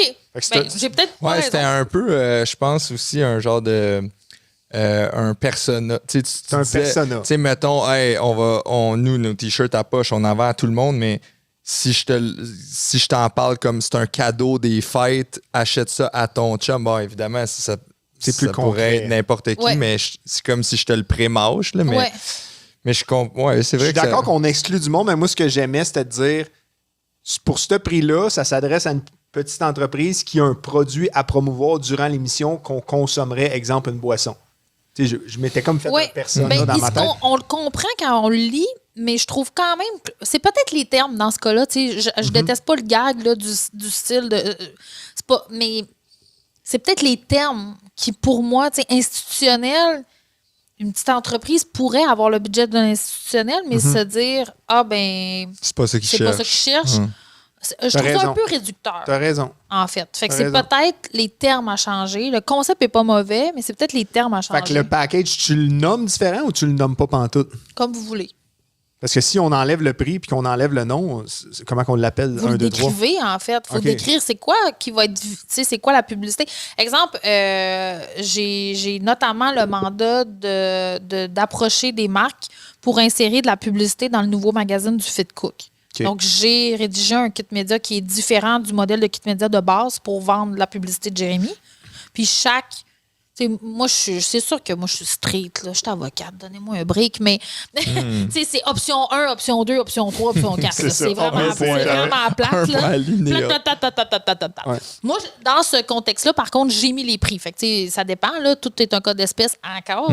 Ça sera le jeu quand les gens vont écouter l'épisode, combien de fois qu'elle l'a dit. Ou prenez un shooter à chaque fois que je le dis. Cela dit, c'est ça, c'est de le décrire, ça inclut quoi, combien de publicité, comment la publicité va être vue. Si vous avez un exemple de quelqu'un qui a déjà fait cette publicité payée, de montrer une photo. Là, on va l'avoir, on va pouvoir mettre le logo, là, ou en tout cas, on espère l'avoir. Ou même, ça peut être cool d'avoir un lien cliquable pour voir un épisode de votre podcast qui démontre comment vous avez déjà fait l'intégration du produit. D'une marque. Fait que moi, je pense que c'est ça. Le prix, comme je dis, c'est vraiment une question de... Chaque personne est un peu différente. Si vous vendez de la pub pour intégrer dans vos podcasts, je pense que c'est un peu comme le magazine du Fit Cook. Le montant ne changera pas malgré les conditions. Là. Les conditions vont toujours être similaires. Mais quand on est dans la création de contenu à proprement dit, je veux dire... Vous intégrez Poppy, là, excusez-moi, c'est parce que c'est vraiment ça qui est dans ma face, mais vous intégrez Poppy, mais Poppy, ils ne vont pas booster, il n'y a pas cette option-là là, sur je sais pas, sur Apple. Ouais, mais après, on fait des clips, tu sais. Oui, mais c'est ça c'est inclus dans votre package, mais ce que je veux dire, c'est que vous êtes capable tout de suite de mettre un prix fixe sur ce type de publicité-là. Ce qui est fort, c'est que Poppy a payé pour être là. C'est extraordinaire. Non, justement, on envoie la facture. C'est ça. Versus... Vous voulez vendre le personnage de FDB, puis que là, ça l'inclut telle affaire.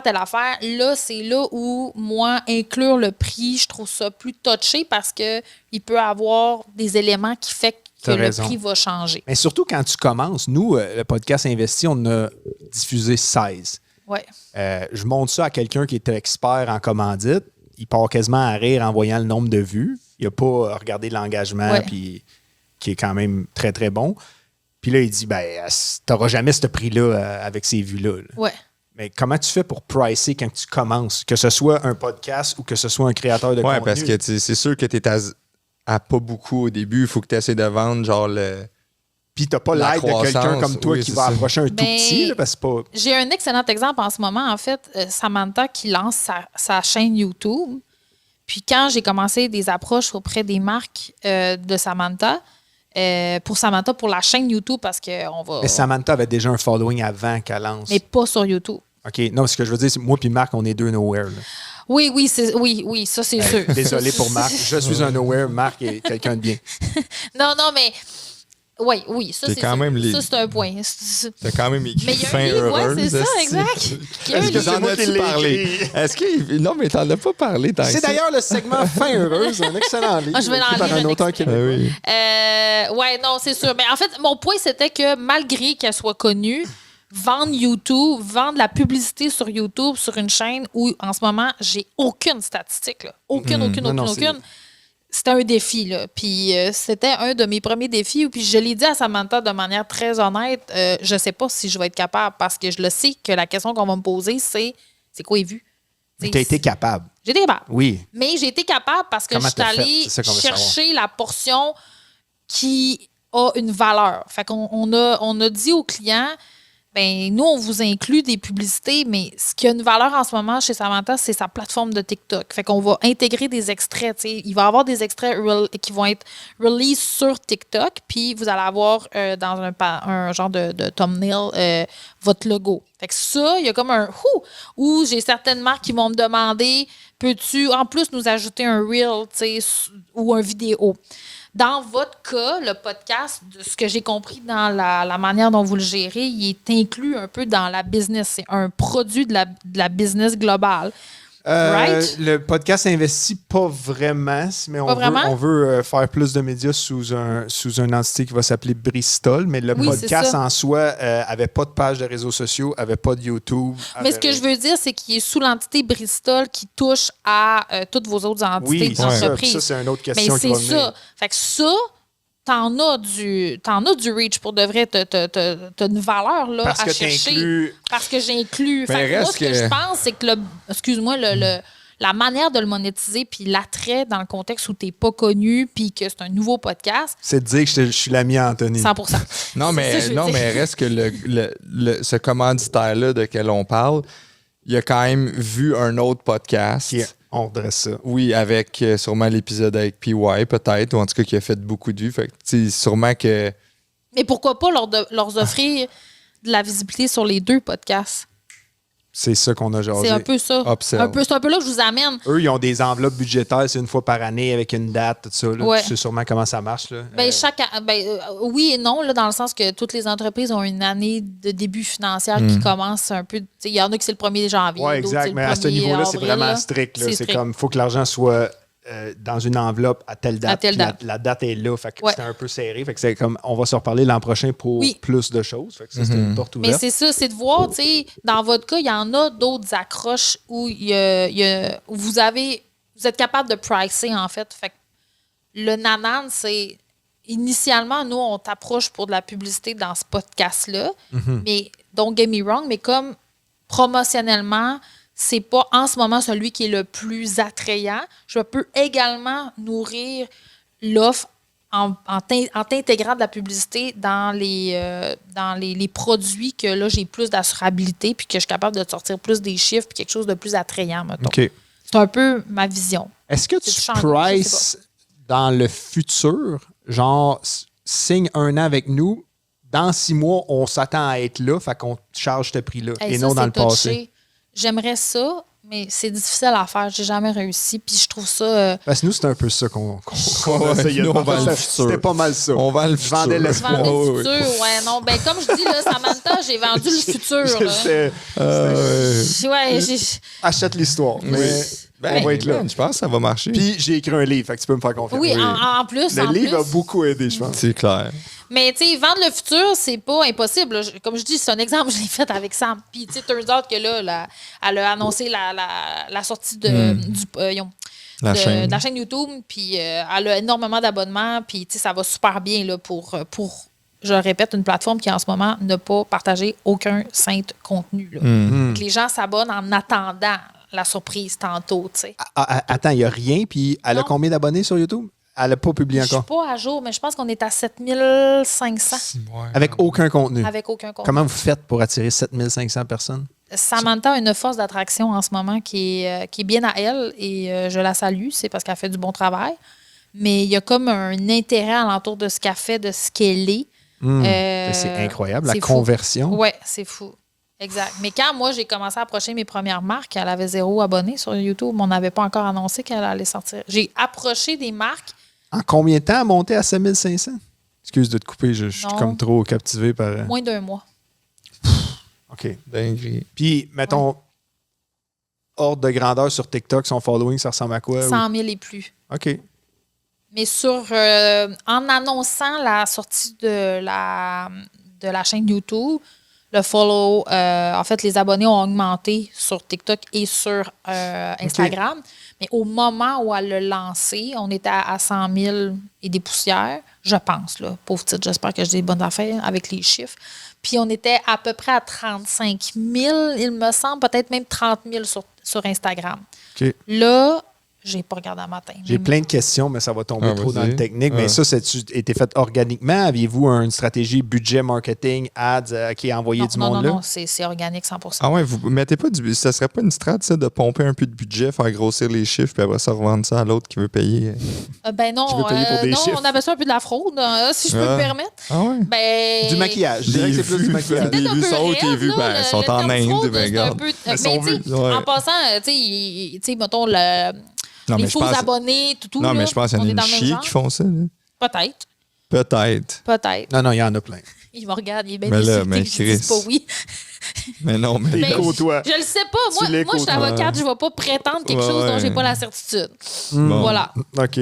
Hey, moi, j'aimerais juste être avocat pour avoir des réponses demain. Oui. Quand tu veux pas répondre. Je suis à la veille de donner à politicienne, ça serait excellent. Je me présente pour la ville, je ne peux pas répondre. Je ne peux pas répondre, je ne connais pas les réponses. Mais là, puis tu pratiques-tu encore le droit? Oui, je suis encore membre du barreau. Puis tu pratiques? Ben pratique dans le sens que je suis pas... Quand on pense à avocat, on pense à aller à la cour. Ouais, non, je ne vais plus à la cour, mais je le pratique au sens où je négocie des contrats tous les jours. Je suis tenue à un code de déontologie, donc oui. Et croyez-moi, je paye ma cotisation et je fais mes formations professionnelles aux 2 ans obligatoires. Donc, oui, je suis bien membre du barreau. Non, mais après, à 25 de des centaines de milliers... Avec quelques... Mais non, ça n'a rien à voir. À 250 000. Non, mais en fait, essentiellement, moi, je considère que mon titre d'avocate me permet de me démarquer dans le monde de l'influence en ce moment, de loin, beaucoup. C'est beaucoup du monde en marketing, en fait, d'habitude, qui prennent ou en RP. Puis, je veux le garder, ce titre-là, le plus longtemps que je vais pouvoir le faire, au sens où...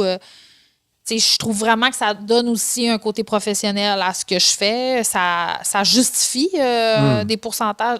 Ça justifie une partie du pourcentage, by the way, de commission que je demande. Moi, tous mes créateurs de contenu ont une avocate qui analyse leur contrat à tous les jours. C'est quoi les termes de paiement?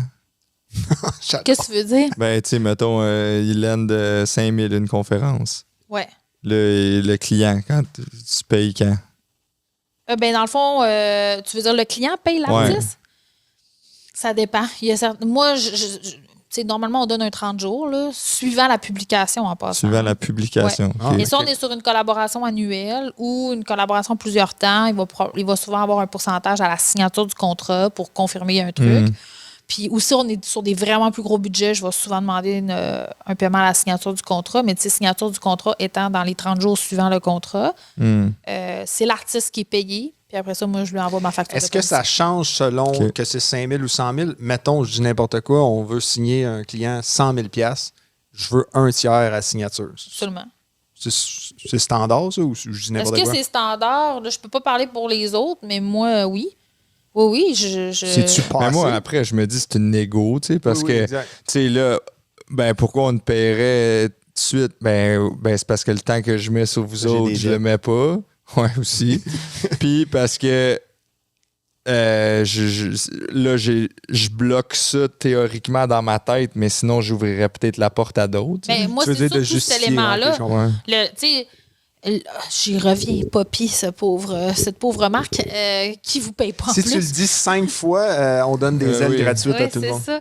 Mais tu sais, au Ferrall, si vous faites une collaboration avec eux, ben, tu sais, je veux dire, vous n'allez pas approcher d'autres eaux pétillantes dans la prochaine année. Fait que moi, c'était pas juste ça. Il y a cet élément d'exclusivité-là qui est comme, ben, c'est parfait, moi, on vient de signer un contrat, mais où ma garantie que je vais me faire payer au bout de tout ça? Paye-moi une partie au moment de la signature du contrat, puis je m'engage. Ben, je veux pas te dire que sans le paiement, il ne faut pas que tu respectes ton contrat. C'est pas ça tout que j'essaie de dire. Mais ce que je veux dire, c'est que si on est dans des gros montants, des collaborations annuelles, puis que le client n'est pas capable de s'engager à te payer au moment de la signature du contrat, on a un problème. Oui, c'est ça, mais c'était plus ça mon point. C'est comme protection pour moi, d'avoir un tiers ou un quart au jour 1 versus d'avoir 12 paiements mensuels. Si après 1 mois ou après 4 épisodes, non, finalement, on coupe notre perte puis on casse ton contrat, au moins, là, j'ai eu un tiers. Oui. Mais ça fait partie aussi, pour moi, des clauses de résiliation qui doivent être réfléchies dans un contrat. Là. Résiliation étant non, c'est bon, le moment où on termine une collaboration. Faut savoir que c'est bien, la terminaison la plus logique, c'est on a fini toutes nos obligations, on a été payé, le contrat est terminé. Mais on est dans une vie où il y a plein de choses qui peuvent arriver. Il y a des choses comme des forces majeures, qui est un terme qu'on entend, mais qui est légal, qui est genre la pandémie, là, où si tu as un review de resto à faire puis les restos sont fermés, c'est pas la faute du client ni de toi, mais c'est la vie. Fait qu'est-ce qui se passe dans un cas comme ça? Est-ce qu'on le reporte? Est-ce qu'on attend qu'on attend le bon moment ou on annule carrément la collaboration? Moi, mettons, je m'arrive à un accident ou un acte de Dieu. Même chose, là, tu sais, s'il y a une maladie, quoi que ce soit, je trouve que la clause qui est le plus, pour moi, touchée en ce moment à négocier avec les marques, c'est qu'on voit souvent une clause qui dit que les créateurs doivent, l'artiste aussi, là, je sais que c'est applicable dans d'autres domaines, mais l'artiste doit s'assurer d'avoir respecté un code éthique, moral et tout, puis qu'il ne faut pas qu'il pose de gestes ou dise des choses qui n'ont pas de bon sens. Mettons, si je résume ça de même. Là. Puis c'est une clause qui existait depuis quand même longtemps. Je pense qu'elle a été oubliée beaucoup dans le monde du divertissement, mais jusqu'à l'arrivée de MeToo, là, à un moment donné, il y a eu comme un signal d'alerte là, à tous.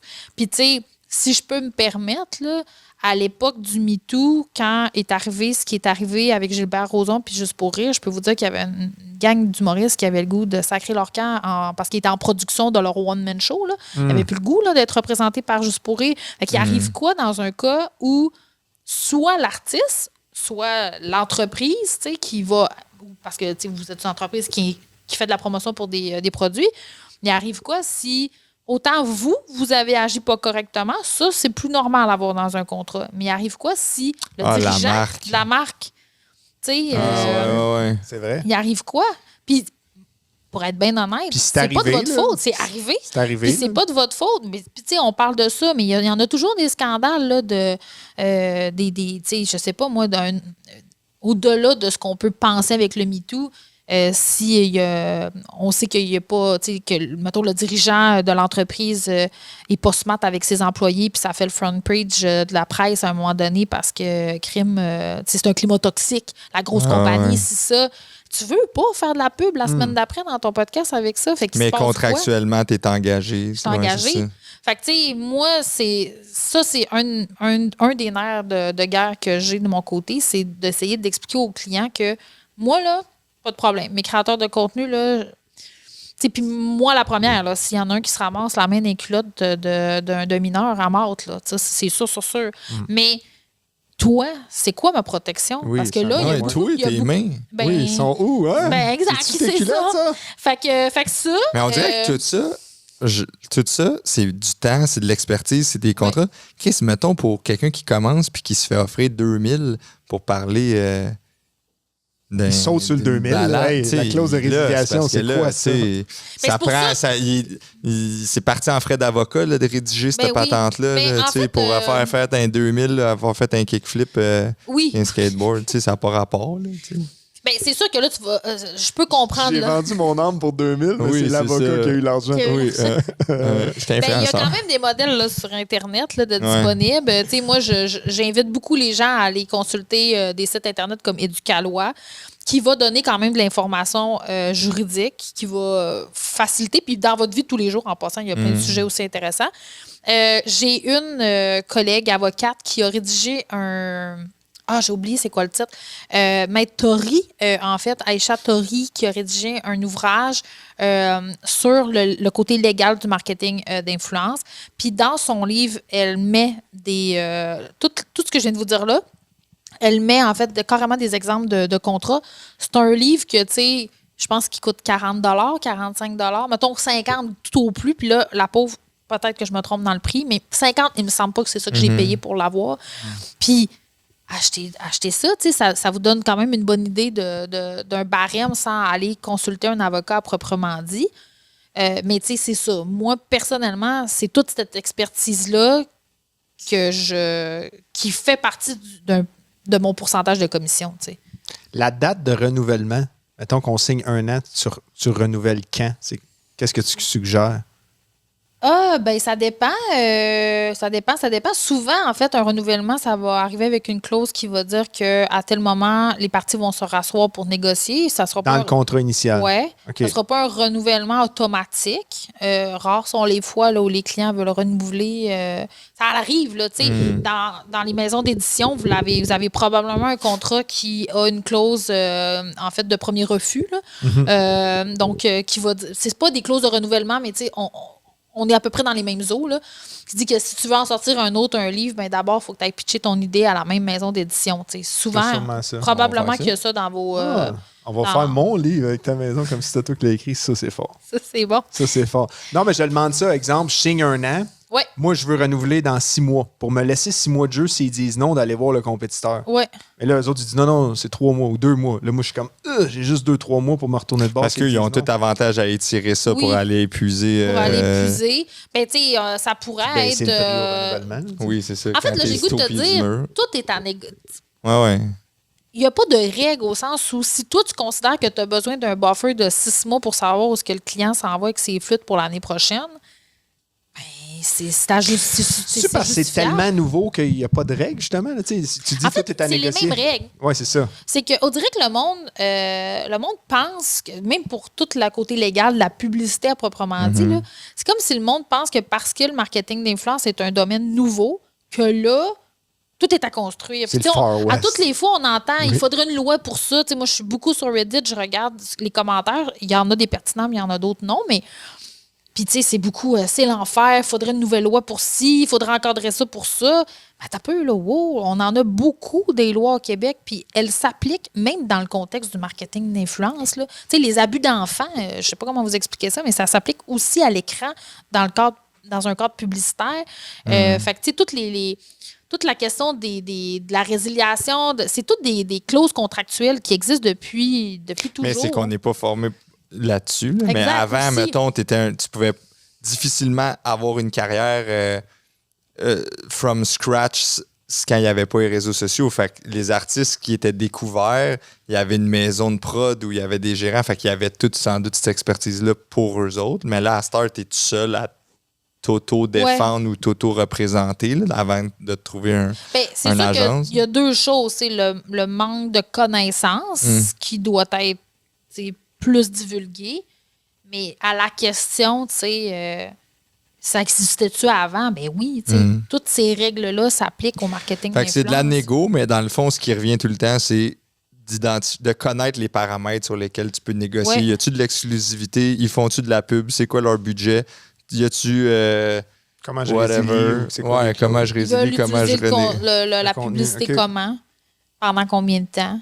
C'est vraiment les questions les plus importantes, là, je dirais. Mais parlant de questions importantes, tu avais fait un travail incroyable. Il y en a tellement encore des bonnes. On fait-tu un rapid fire? Ben oui, rapid moi, fire. Je continuerai ça 3 heures. Rapid fire parce qu'il nous reste un petit 10. Good. Vas-y. Ben, OK. Qu'est-ce qui est payant, le plus payant présentement? Mettons que je veux être créateur de contenu ou je le suis déjà. Je devrais faire quoi? Bien, honnêtement, moi, je pense qu'en termes de temps, efficacité, rendement, d'argent, c'est de créer du contenu dans sa plus simple expression, en vidéo ou en photo statique sur Instagram ou sur TikTok. Je pense que c'est ça. Des one-shots. Le ROI, tu parles. Oui, exactement. Ben, one-shot ou long terme, là. Mais c'est quand même ça qui est le plus facile. Mais c'est parce que... Avec une entente de collaboration avec un brand ou juste je fais juste ça et je monétise ça? Non, avec une entente, parce que la seule plateforme qui te permet d'avoir un revenu de vue, c'est YouTube. Puis là, il te faut des stats. Facebook aussi a de la monétisation. Mais... Ah oui, c'est vrai. Mais c'est pas même affaire. C'est que il y en a, là, by the way. Puis shout-out à tous ces créateurs au Québec qui réussissent à vraiment avoir des followings incroyables sur YouTube. Mais c'est plus rare. Là, puis si on prend un créateur qui commence, sa meilleure façon, c'est de trouver des rémunérations fixes pour des échanges de contenu fixes. Pour moi, ça, c'est le meilleur temps investissement. Parce que même sur YouTube, nous, ils nous payaient pas loin de 60... C'était 60$ du 1000 dans un marché québécois qui parle de finances, de bourse. Ils prennent la moitié. Ouais. Fait que c'est à peu près 28-30 qu'on recevait. Mais tu sais, faut t'en aider des milliers de vues. Oui, c'est pour ça. Que ça soit payant, pour payer le studio, pour payer le staff, pour payer... faut aller ailleurs. Puis là, tu sais, on parle strictement dans le cadre d'un créateur de contenu, mettons, mid-range, là, parce que, tu sais, du moment où tu es rendu avec une notoriété puis une personnalité publique qui même a percé les réseaux sociaux, là, tu sais, je veux dire, sky is the limit sur les opportunités. Plus du 1000. Ben non, mais c'est que, tu sais, je veux dire, Jérémy lui-même en a parlé dans des podcasts, mais je veux dire, les livres, ça peut devenir super payant. Là. C'est une option. L'intégration de Google AdSense dans des blogs, dans des sites web, ça peut devenir une option super intéressante. Sauf que tout ça est relié à un élément. Es-tu connu au point où les gens vont consommer ces produits-là, tu sais? Fait que c'est pour ça que si on parle de créateurs mid-range, soit qui commence ou qui est là depuis un certain temps, pour moi, la meilleure façon, la meilleure rémunération sur une question de je ne passerai pas 75 heures à élaborer un plan stratégique, je vais penser à cette publicité-là, je vais la créer, je vais la publier, je vais avoir un montant fixe que je vais avoir déjà négocié, encadré. Pour moi, c'est ça le plus efficace. Paiement, puis temps. Mais après ça... si tu as une notoriété qui déborde, là, vraiment, on peut s'amuser. Là. C'était rapid fire. Ouais, OK, mais je pensais que c'était l'un après l'autre. Là, tu m'envoies du bois, je pensais que c'était toi qui posais la question. Moi, j'ai investi dans une plateforme de nano-influenceurs pour les petits. Est-ce que tu crois en ce genre de plateforme-là que, tu sais, quand tu commences justement puis tu n'as pas d'agent, tu n'as pas d'agente, tu ne sais pas comment charger, oui, OK, je peux me faire 2000, je fais une vidéo, puis ça va me prendre 1 heure penser à la pub, mais comment je fais pour approcher du monde? C'est-tu de quoi que tu vois? C'est-tu un bon investissement, en fait, ce que j'ai fait? C'est ça que je veux savoir. Bien, c'est-tu pas... je pense pas que ce soit honnêtement, je pense pas que ce soit un mauvais investissement. Faut être honnête, là, le marketing d'influence, c'est l'avenir du marketing. Fait que, tu sais, que ce soit des plus petits ou des plus gros... c'est là où tous les budgets publicitaires vont finir par aller. Là. Puis je veux pas être réductrice pour tout ce qui existe, là, mais c'est quand même ça. Fait que je pense pas que ce soit un mauvais... Ben après ça, tout dépend de comment tu investis. Mais... Pas tant. Mais oui, mais pas tant pour moi. C'est comme la bourse, là, des fois, c'est ça. Là. Bref, mais je pense pas que ce soit un mauvais investissement. Je pense que si tu es un nano-influenceur, c'est une façon, effectivement, d'avoir une rentabilité plus facile que de faire des cold calls. Parce que, bon, mais en même temps, je sais pas, ça dépend. C'est un mélange de plein d'affaires. La plateforme se prend combien de pourcentage pour le nano-influenceur? Puis c'est ça qui détermine pour moi si ça vaut la peine pour le nano-influenceur de se mettre sur cette plateforme-là. Et donc, plus que l'offre de nano-influenceur sur la plateforme va être intéressante, plus qu'il va avoir des revenus intéressants pour la plateforme. Fait que, tu sais, tout est comme interrelié. Là. OK. Est-ce que... des fois, ils veulent parler avec le créateur direct au lieu de te parler à toi. Oui. Tu sais, c'est ça, sûrement. Là. Hey, je veux parler avec Andréane. Si, je veux pas te parler avec toi. Oui. Non, mais c'est pas. Non, ça sonnait méchant. Mais non, je parlais comme eux. Je suis habituée. Oui. L'expérience m'a appris que quand c'est le cas, souvent, c'est parce qu'ils. C'est dommage, là, mais souvent, c'est parce qu'ils essaient de passer quelque chose de valeur moindre, puis ils pensent qu'en faisant le pitch direct à l'artiste, l'artiste va voir que du feu, puis il va accepter. Ça m'arrive même que. Ça, c'est drôle, là. Ça m'arrive même que, mettons, l'artiste a été approché, il me transfère le courriel, je réponds en ayant parlé avec l'artiste. Je réponds à la négative, merci, mais non merci. Puis le client réécrit directement à l'artiste en là, j'ai parlé avec ta gérante, là, mais tu sais, je voulais comme juste prendre le temps de te l'expliquer comme il faut. Là, ouais, c'est là c'est comme, mais c'est. On s'est parlé, là, tu sais. Oui, c'est pas moi la méchante personne qui a dit non, là, tu sais. Il y a eu une réflexion avant de dire non. Là. Est-ce que des fois, l'artiste veut parler directement au client? Ça peut arriver, oui. Ouais. Veut ou trouve ça plus efficace. OK. Puis s'il faut le faire, moi, j'ai pas de problème avec ça, là. Vraiment pas. De un moment donné, tu sais, il faut. Je pense qu'il y a de la valeur là-dedans, pareil aussi, parce que, tu sais, toi, en même temps d'y parler, tu comprends mieux ce qu'ils cherchent. Fait que déjà, tu penses un peu à ce que tu pourrais créer. Oui, ça, c'est rendu à la création. C'est plus, est-ce que oui ou non, on a le contrat? Hey, j'aimerais ça y parler pour voir qu'est-ce qu'il veut faire vraiment. C'est là la nuance. Non. OK. Ça, c'est non. Ben, ou il faut que je sois dans la conversation. Je suis d'accord. Si on veut faire FBB, il faut que tu y parles. Oui, c'est ça. Mais si on est dans... Non, parce que le pire affaire là, qui peut arriver, c'est qu'il y a eu une conversation que moi, je ne connais pas, dans laquelle, dans une facilité, parce que là, ça va bien, le créateur a dit oui à tout. Puis il n'a pas pensé à tous les éléments qu'on a parlé depuis 1 heure. Fait que non, je veux pas. Ça me dérange pas. Des fois, ça arrive. On pourrait-tu, avant de signer le contrat, se faire un meeting avec le créateur? Oui, je vais faire partie de la rencontre. Je vais probablement mener la rencontre aussi parce que le créateur n'a pas eu aucun lien avec le client jusqu'à maintenant. Mais oui. Mais pour une question d'efficacité, une fois qu'on est dans la création, moi, tu sais, mon slogan, c'est « Do what you do best, that will do the rest ». Moi, je suis pas créative. C'est fort, ça. C'est en anglais. C'est en anglais, c'est will fort. do the rest. Yes. Mais das va faire le reste. International Trois desk. choses l'une. J'ai une troisième question.